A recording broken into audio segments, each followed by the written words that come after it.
Assalamualaikum dan salam sejahtera. Anda mungkin kenal saya.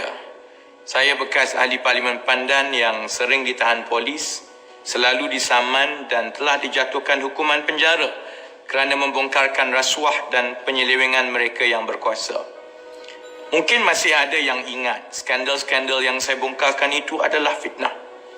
Kebelakangan ini, Datuk Seri Najib cuba mempopularkan kononnya semua tuduhan mengenai penyelewengan yang berlaku di bawah pentadbiran beliau adalah fitnah semata-mata.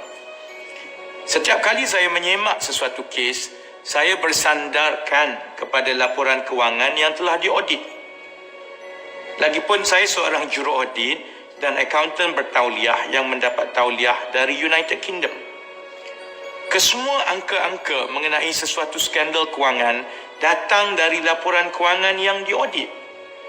Misalnya, saya mula-mula menyiasat skandal 1MDB kerana laporan kewangan anak syarikat 1MDB iaitu SRC International Sendirian Berhad menunjukkan bagaimana kumpulan wang amanah persaraan ataupun KUAP iaitu tabung pencen negara telah memberikan pinjaman 4,000 juta ringgit kepada 1MDB untuk melabur di Mongolia.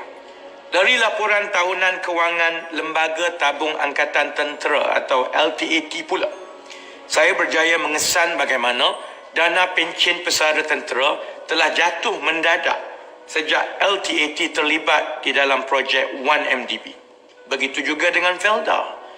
Saya mula membongkarkan kepincangan kewangan dalam Felda berdasarkan penyata kewangannya yang diaudit dari tahun 2011 sehingga tahun 2016. Angka-angka yang diaudit Ketua Audit Negara ini dengan jelas menunjukkan jumlah wang yang telah dibelanjakan oleh Felda.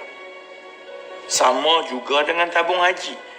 Saya hanya menampilkan analisa kewangan bagi menyokong hujah Tan Sri Zaiti Akhtar Aziz, bekas Gubernur Bank Negara, bahawa rizab tabung haji telah menjadi negatif dan analisa itu datang dari penyata kewangan tabung haji sendiri yang telah diaudit. Sumber maklumat yang membolehkan saya mendedahkan skandal MARA pula datangnya dari dokumen-dokumen jual beli yang telah difailkan di Australia dan juga dokumen perbicaraan di Mahkamah Melbourne. Anda juga sudah tentu tahu bahawa skandal NFC sebenarnya mula-mula disebut di dalam laporan Ketua Audit Negara sendiri. Saya hanya menyiasat dengan lebih mendalam dan mendedahkan pembelian-pembelian dengan menjejaki setiap kondominium yang telah dibeli. Jika anda tidak percaya, saya jemput baca beribu-ribu muka surat dokumen yang berdasarkan dokumen-dokumen rasmi yang saya telah sebut itu, yang telah diaudit bagi setiap skandal yang saya bongkarkan, seperti mana pautan-pautan yang tertera di skrin.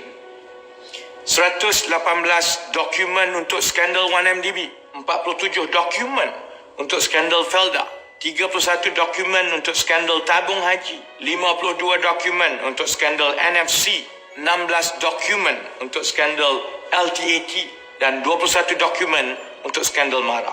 Anda akan dapat saksikan sendiri bahawa semua skandal ini adalah dari dokumen-dokumen kerajaan dan penyata-penyata kewangan yang telah diaudit.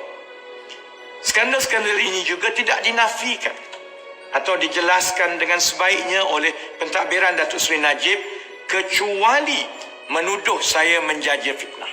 Fitnah adalah mereka-reka cerita yang tidak wujud. Fitnah adalah berkata bohong. Apabila saya mendedahkan bagaimana wang rakyat sebanyak 250 juta ringgit telah diselewengkan untuk membeli kondominium dan bukannya menternak lembu seperti yang sepatutnya, pimpinan UMNO tidak menafikan pun bahawa kondominium telah dibeli atas nama keluarga Datuk Seri Shahrizal. Mereka hanya menuduh saya memfitnah atas alasan kononnya tindakan membeli kondominium menggunakan wang rakyat itu tidak salah, kerana kononnya keluarga Datuk Seri Shahrizal ini berhak membelanjakan wang yang dipinjam itu. Sama juga keadaannya dengan tabung haji. Sehingga kini Datuk Seri Najib dan tabung haji tidak pun menafikan bahawa rizab tabung haji pada tahun-tahun 2014 dan 2015 adalah negatif seperti pendedahan saya. Mereka juga tidak menafikan bahawa tabung haji telah membayar dividen lebih dari keuntungan yang dijana dari perniagaan.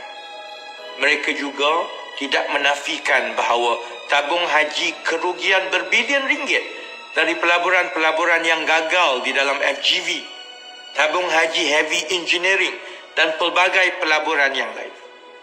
Sebaliknya, mereka hanya menuduh saya memfitnah kerana kononnya di sebalik segala kerugian itu, menurut mereka, tidak mempengaruhi keutuhan kewangan tabung haji. Kaedah menutup skandal dengan menuduh saya memfitnah ini diguna pakai dalam semua skandal yang lain juga. Tidak pernah sekalipun Datuk Seri Najib menafikan angka-angka yang saya bentangkan mengenai kedudukan kewangan Felda. Sudah tentu mereka tidak boleh menafikannya kerana angka itu datang dari penyata kewangan yang diaudit serta jawapan-jawapan menteri di Parlimen. Datuk Seri Najib tidak menafikan bahawa hutang kumpulan Felda telah meningkat menjadi 12 bilion ringgit setakat 2017, sedangkan Felda tiada hutang sebelum beliau mengambil alih.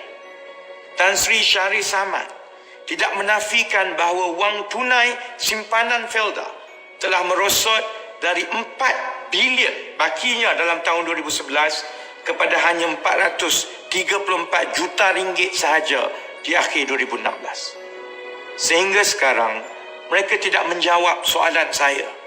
Kemana perginya 7 bilion ringgit yang telah dibelanjakan di antara tahun 2011 hingga 2017 ini? Siapa yang dapat 7 bilion ini?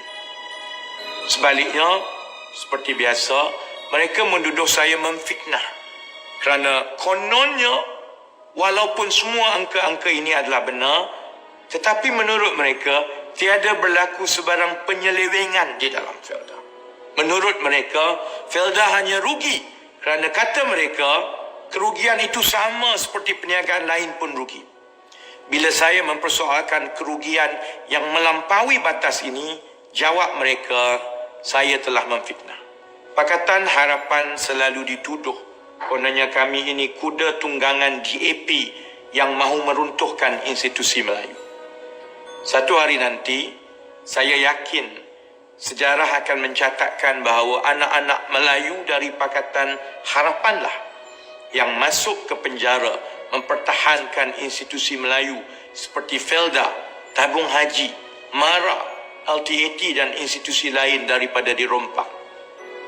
Oleh sebab sayangkan institusi Melayu seperti inilah, saya berdepan dengan 14 kes di mahkamah dan 4 tahun hukuman penjara kerana saya tahu pemimpin itu datang dan pergi. Tetapi institusi yang memegang wang Melayu yang rata-ratanya orang miskin, institusi ini perlu dipertahankan demi kebajikan dan masa depan orang Melayu. Sudah tiba masanya kita mengangkat Melayu yang jujur, yang pintar, yang rajin dan amanah untuk mempertahankan institusi-institusi Melayu ini. Cukuplah kita menjadi saksi bagaimana Pak Menteri, Mak Menteri dan keluarga-keluarga mereka memperkudakan nama Melayu demi kemewahan mereka. Undi Pakatan Harapan bina semula negara.